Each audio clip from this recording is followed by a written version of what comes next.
Selamat sore ya, saya Putri Flores dari Media Indonesia Maju. Izin pimpinan Media Indonesia Maju, saya akan konfirmasi, saya akan wawancara dengan Ibu Rusmini.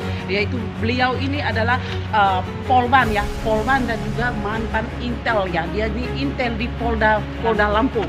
Jadi bagaimana Bu Rusmini? Ini saya mau menanyakan, jadi Bu Rusmini harus memperkenalkan diri dulu dengan pemeriksa. Oke, silakan. Ya, sebelumnya saya perkenalkan diri. Nama saya adalah Ibu Rusmini, mantan Polwan Polda Lampung.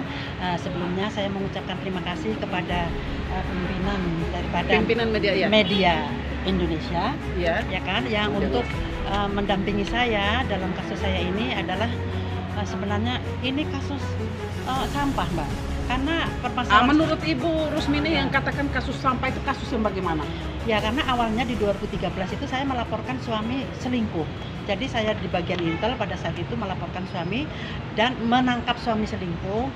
Kemudian saya laporkan ke Propam Polda Lampung. Suami saya kebetulan juga seorang polisi yang sekarang Kompol Edi Aransyah yang berdinas di Polair Polda Metro Jaya.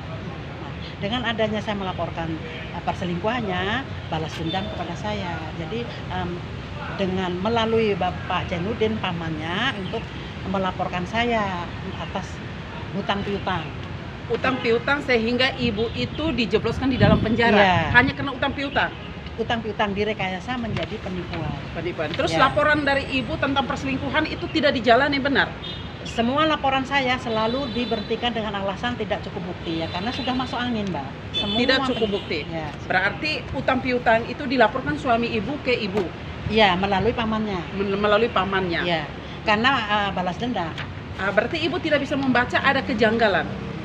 Ya, semuanya sudah direkayasa oleh suami sendiri, karena suami dulu saya sampaikan suami ya, karena kejadian 2013 saya masih suami istri sah.